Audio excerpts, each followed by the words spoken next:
Hello दोस्तों, आप सभी का स्वागत है। आपका परिवार हिमांशु पाठशाला में आज हम बात करने वाले हैं प्रैक्टिस सेट 19। इससे पहले हमने 18 प्रैक्टिस सेट करा दिया है। अगर आप अभी तक नहीं किए हैं, अगर अभी तक आप नहीं देखे हैं तो जाकर ज़रूर देखें। हमने प्लेलिस्ट बना दिया है railway group D practice set के नाम से। ठीक, तो चलिए आज का क्लास स्टार्ट करते हैं। अगर आप अभी तक चैनल को सब्सक्राइब नहीं किया, चैनल को सब्सक्राइब जरूर करें और वीडियो को लाइक करें। आज का पहला क्वेश्चन है, निम्नलिखित में से किस मंदिर का निर्माण पल्लव वंश के शासकों द्वारा कराया गया था? निम्नलिखित में से किस मंदिर का निर्माण पल्लव वंश के शासकों द्वारा कराया गया था? क्या हो जाएगा इसका आंसर? इसका आंसर हो जाएगा आपका कांचीपुरम कैलाशनाथ मंदिर। क्या हो जाएगा? कांचीपुरम कैलाशनाथ मंदिर, ऑप्शन ए।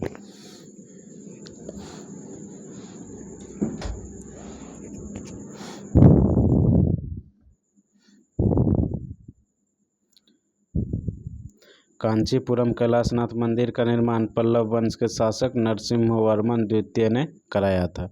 कांचीपुरम पलार नदी के तट पर स्थित है। इस नदी में देवी पार्वती और शिव की नृत्य कला को दर्शाया गया है। द्रविड़ शैली में बना यह मंदिर स्थापत्य कला का उत्कृष्ट नमूना है। ठीक, अगला क्वेश्चन, मध्य प्रदेश में स्थित वैश्विक विरासत स्थल भीमबेटका प्रसिद्ध है। क्या आ जाएगा इसका आंसर? मध्य प्रदेश, क्या क्वेश्चन, मध्य प्रदेश में स्थित वैश्विक विरासत स्थल भीमबेटका किसके लिए प्रसिद्ध है? क्या आ जाएगा इसका आंसर? इसका आंसर हो जाएगा आपका पाषाण आश्रय के लिए। क्या आ जाएगा? पाषाण आश्रय के लिए, ऑप्शन सी। मध्य प्रदेश के रायसेन जिले में स्थित वैश्विक विरासत स्थल भीमबेटका पाषाण आश्रय के लिए प्रसिद्ध है। भीमबेटका के चित्रों को पूरा पाषाण काल से मध्य पाषाण काल के समय का माना जाता है। जुलाई 2003 में यूनेस्को ने इसे विश्व धरोहर स्थल घोषित किया है। ठीक, अगला क्वेश्चन, देश मौर्य साम्राज्य की राजधानी है। देश मौर्य साम्राज्य की राजधानी है। क्या आ जाएगा इसका आंसर? पाटलिपुत्र। पाटलिपुत्र क्या है? मौर्य साम्राज्य की राजधानी है। ठीक, मौर्य साम्राज्य की स्थापना चंद्रगुप्त मौर्य ने 323 ईसा पूर्व में की। इन्होंने नंद वंश के शासक धनानंद को पराजित कर मौर्य साम्राज्य को स्थापित किया था। मौर्य साम्राज्य की राजधानी पाटलिपुत्र थी। ठीक, अगला क्वेश्चन, मुगल साम्राज्य का संस्थापक कौन था? मुगल साम्राज्य का संस्थापक कौन था? क्या हो जाएगा इसका आंसर? बाबर। क्या हो जाएगा? Babar, option D. मुगल साम्राज्य का संस्थापक बाबर था। इसका शासनकाल 1526 से 1530 ईस्वी तक था। यह पितृवंश की ओर से तैमूर तथा मातृवंश की ओर से तंगेज खां का वंशज था। 1526 ईस्वी में दिल्ली के सुल्तान इब्राहिम लोदी को पानीपत के प्रथम युद्ध में पराजित कर मुगल साम्राज्य की स्थापना की थी। ठीक, अगला क्वेश्चन, भारत में पश्चिमी शिक्षा एवं अंग्रेजी भाषा शुरू करने के लिए वकालत किसने की थी? भारत में पश्चिमी शिक्षा और अंग्रेजी भाषा शुरू करने के लिए वकालत किसने की थी? क्या आ जाएगा इसका आंसर? राजा राम मोहन राय, ऑप्शन बी। क्या हो जाएगा? राजा राम मोहन राय, ऑप्शन बी। ठीक,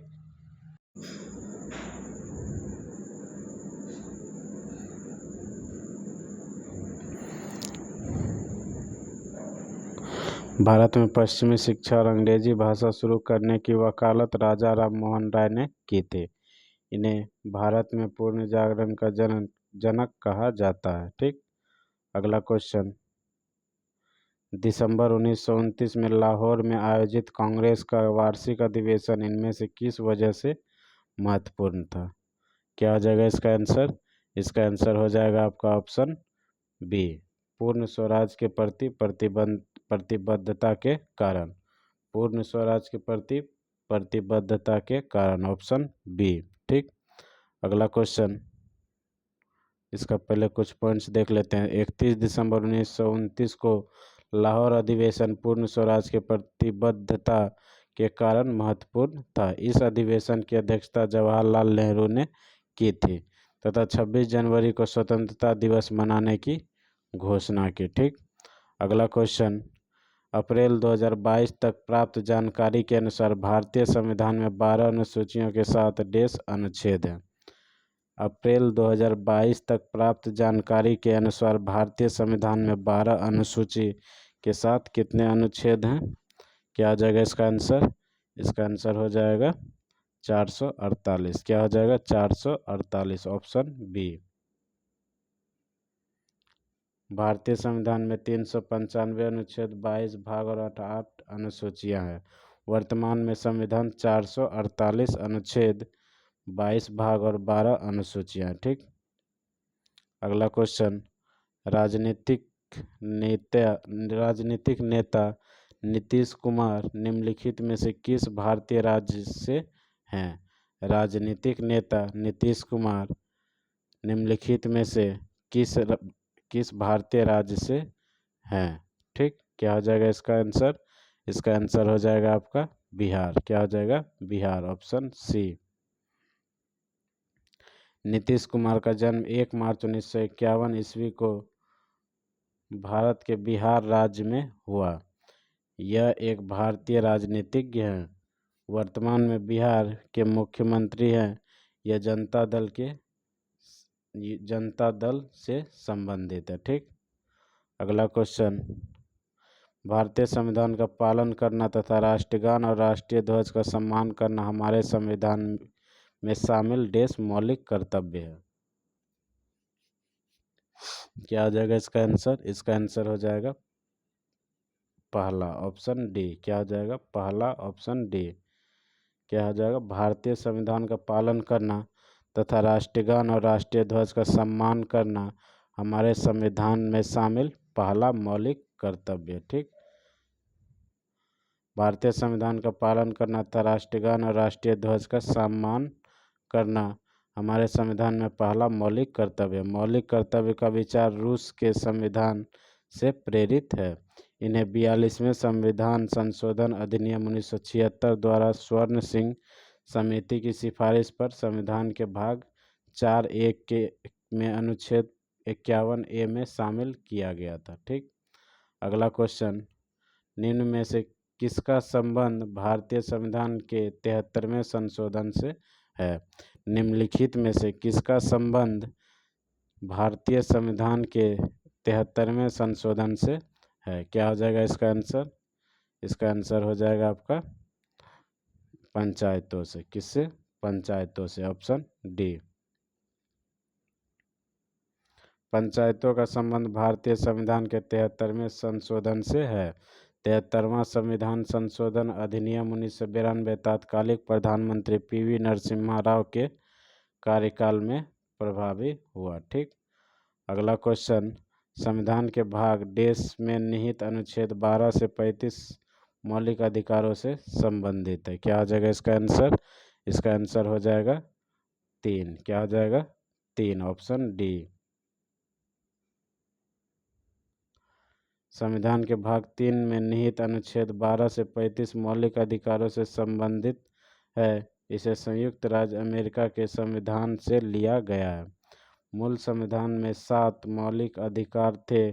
44वें संविधान संशोधन के द्वारा संपत्ति के अधिकार को मौलिक अधिकार की सूची से हटाकर इसे संविधान के अनुच्छेद 300 क के अंतर्गत कानूनी विधिक अधिकार के रूप में रखा गया है। ठीक। अगला क्वेश्चन, पृथ्वी के वायुमंडल में ऑक्सीजन का प्रतिशत करीब कितना है? पृथ्वी के वायुमंडल में ऑक्सीजन का प्रतिशत करीब कितना है? क्या हो जाएगा इसका आंसर? 21%। क्या हो जाएगा? 21%, ऑप्शन बी। वायुमंडल अनेक गैसों का मिश्रण है जिसमें ठोस और तरल पदार्थों के कण असमान मात्राओं में तैरते रहते हैं। नाइट्रोजन सर्वाधिक 78% है। उसके बाद क्रमशः ऑक्सीजन 21%, उसके बाद आर्गन 0.93%, उसके बाद carbon dioxide 0.03%, neon 0.002%, helium 0.0005%, hydrogen 0.00005% आदि गैसों का स्थान आता है। ठीक, अगला क्वेश्चन, चिनाब, रावी, ब्यास, सतलुज और यमुना नदी किस राज्य से होकर बहती है? चिनाब, रावी, ब्यास, सतलुज, यमुना नदी किस राज्य से होकर बहती है? क्या हो जाएगा इसका आंसर? हिमाचल प्रदेश। क्या हो जाएगा? Himachal Pradesh, option D.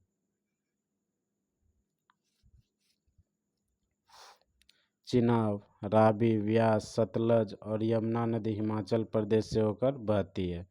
चिनाब, रावी, व्यास, सतलुज सिंधु की सहायक नदी है। यमुना नदी गंगा की सहायक नदी है। अगला क्वेश्चन, प्रसिद्ध सरदार सरोवर बांध निम्नलिखित में से किस नदी पर बनाया गया है?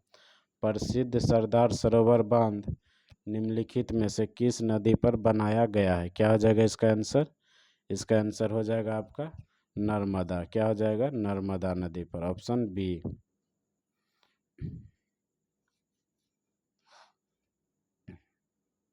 सरदार सरोवर परियोजना मध्य प्रदेश, महाराष्ट्र, गुजरात और राजस्थान की संयुक्त परियोजना है जो नर्मदा व उसकी सहायक नदियों पर निर्मित है।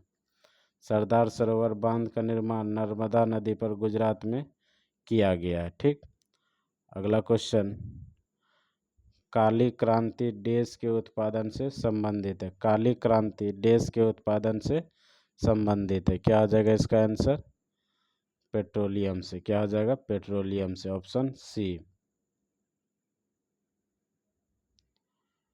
भारत में सबसे पहली क्रांति की शुरुआत 1966-67 में हरित क्रांति से मानी जाती है। इसी क्रांति के बाद भारत में पीली क्रांति, नीली क्रांति, काली क्रांति, गुलाबी क्रांति, धूसर क्रांति, रजत क्रांति, सुनहरी क्रांति, इंद्रधनुषी क्रांति और सदाबहार क्रांति की शुरुआत हुई। इसमें से काली क्रांति का संबंध पेट्रोलियम के उत्पादन में आत्मनिर्भरता से है। इसमें से काली क्रांति का संबंध पेट्रोलियम के उत्पादन में आत्मनिर्भरता से है। ठीक, अगला क्वेश्चन, हब्बल का नियम देश से संबंधित है। हब्बल का नियम देश से संबंधित है। क्या हो जाएगा इसका आंसर?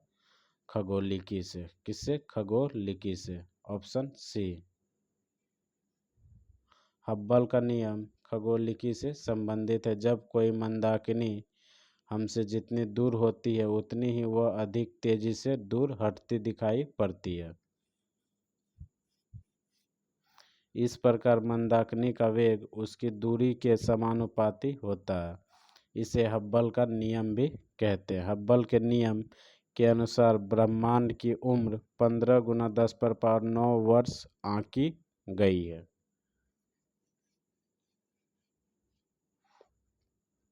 अगला क्वेश्चन, मिश्रित अर्थव्यवस्था के बारे में निम्न में से कौन सा कथन सत्य है? क्या हो जाएगा इसका आंसर? इसका आंसर हो जाएगा आपका ऑप्शन ए। मिश्रित अर्थव्यवस्था एक ऐसी अर्थव्यवस्था है जिसमें सार्वजनिक क्षेत्र और निजी क्षेत्र एक दूसरे के साथ सह-विद्यमान होते हैं। ठीक, मिश्रित अर्थव्यवस्था कौन है? जिसमें सार्वजनिक और निजी क्षेत्र दोनों हैं। संसाधनों के आधार पर अर्थव्यवस्था को पूंजीवादी, समाजवादी तथा मिश्रित तीनों वर्गों में विभाजित किया जाता है। पूंजीवादी अर्थव्यवस्था में उत्पादन व वितरण के साधनों पर निजी व्यक्तियों और संसाधनों का नियंत्रण होता है। समाजवादी अर्थव्यवस्था में उत्पादन व वितरण के सभी साधनों पर सरकारी नियंत्रण होता है। जबकि मिश्रित अर्थव्यवस्था इन दोनों का मिला जुला रूप है। इसमें सार्वजनिक क्षेत्र एवं निजी क्षेत्र एक दूसरे के साथ सह-विद्यमान होते हैं। ठीक, अगला क्वेश्चन, 2011 की जनगणना के अनुसार भारत में जनसंख्या घनत्व कितना है? 2011 की जनगणना के अनुसार भारत में जनसंख्या घनत्व कितना है? क्या हो जाएगा इसका आंसर? इसका आंसर हो जाएगा आपका 382 व्यक्ति प्रति वर्ग किलोमीटर। 382 व्यक्ति प्रति वर्ग किलोमीटर। 382 व्यक्ति प्रति वर्ग किलोमीटर। Option D. सन 2011 की जनगणना के अनुसार भारत में जनसंख्या घनत्व 382 व्यक्ति प्रति वर्ग किलोमीटर है। ठीक। अगला क्वेश्चन, देश झारखंड की आदिवासी आबादी का त्यौहार है। देश झारखंड की आदिवासी आबादी का त्यौहार है। क्या हो जाएगा इसका आंसर? इसका आंसर हो जाएगा आपका ऑप्शन डी, सरहुल। क्या हो जाएगा? Option D, Sarhul. सरहुल झारखंड की आदिवासी आबादी का त्यौहार है। सरहुल त्यौहार धरती माता को समर्पित है। इस त्यौहार के दौरान प्रकृति की पूजा की जाती है। आदिवासियों का मानना है कि इस त्यौहार को मनाए जाने के बाद ही नई फसल का उपयोग शुरू किया जाता है। ठीक। चूँकि यह पर्व रबी की फसल कटने के साथ ही शुरू हो जाता है। ठीक। अगला क्वेश्चन,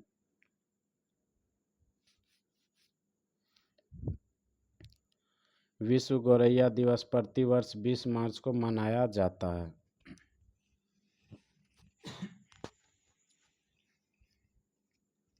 विश्व गौरैया दिवस प्रतिवर्ष 20 मार्च को मनाया जाता है। इसका आंसर क्या हो जाएगा? इसका आंसर होगा गौरैया के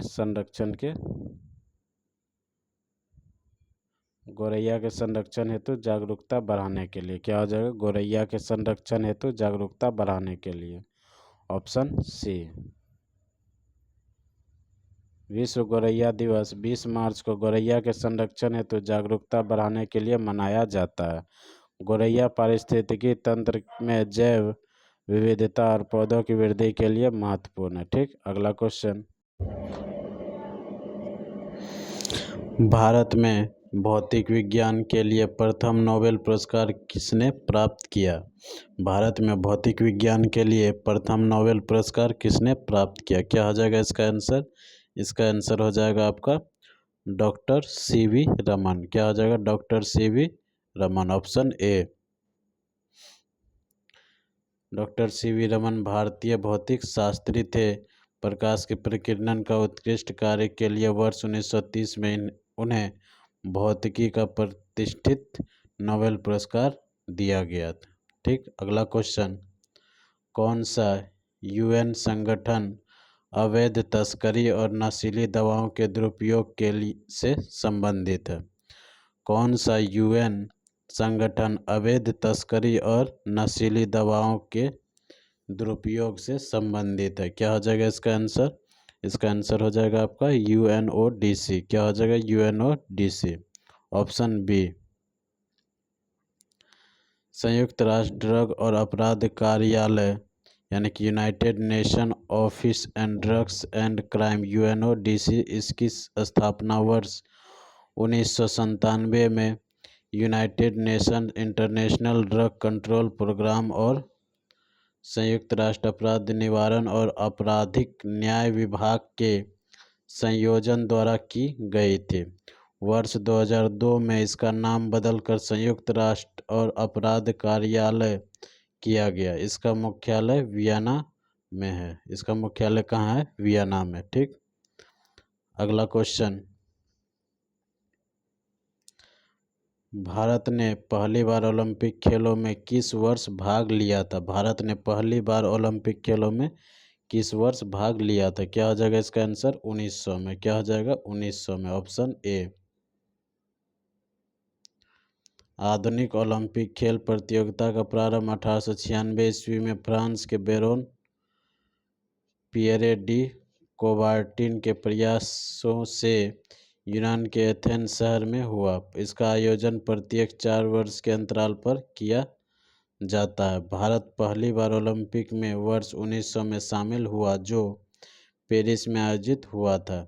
इसमें भारत के नाम पर ब्रिटिश नागरिक नॉर्मन प्रीचर्ड्स ने एथलेटिक्स स्पर्धाओं में हिस्सा लिया और 2 रजत पदक जीते। ठीक। अगला क्वेश्चन, भारत में तेल और प्राकृतिक गैस निगम का मुख्यालय कहाँ स्थित है? भारत में तेल एवं प्राकृतिक गैस निगम का मुख्यालय कहाँ स्थित है? क्या आ जाएगा इसका आंसर? उत्तराखंड। क्या हो जाएगा? Uttarakhand, option D. भारत में तेल एवं प्राकृतिक गैस निगम का मुख्यालय देहरादून उत्तराखंड में स्थित है। ओएनजीसी सार्वजनिक क्षेत्र की एक पेट्रोलियम कंपनी है। 14 अगस्त 1956 को इसे तेल और प्राकृतिक गैस आयोग का नाम दिया गया। वर्ष 1994 में तेल एवं प्राकृतिक गैस आयोग को निगम के रूप में रूपांतरित कर दिया गया। वर्ष 1997 में नवरत्न तथा वर्ष 2010 में इसे महारत्न दर्जा मिला, महारत्न का दर्जा मिला। ठीक, अगला क्वेश्चन और आज का लास्ट क्वेश्चन। नीलगिरी पहाड़ियों को देश के नाम से जाना जाता है। नीलगिरी पहाड़ियों को किसके नाम से जाना जाता है? क्या हो जाएगा इसका आंसर? नीला पर्वत के नाम से। किसके नाम से जाना जाता है? नीला पर्वत के नाम से, ऑप्शन डी। नीलगिरी पहाड़ियों को नीला पर्वत के नाम से जाना जाता है। यह पश्चिमी घाट में तमिलनाडु और केरल में विस्तृत है। इसकी सबसे ऊंची चोटी डोडा बेटा है। इसकी सबसे ऊंची चोटी कौन सी है? डोडा बेटा। तो आज के लिए इतना ही। अगर आपको वीडियो अच्छा लगा हो तो वीडियो को लाइक ज़रूर कीजिएगा, चैनल को सब्सक्राइब जरूर कीजिएगा। आपके लिए इतना मेहनत करते एक सब्सक्राइब तो बनता है। तो चलिए मिलते हैं अगले वीडियो में। जय हिंद।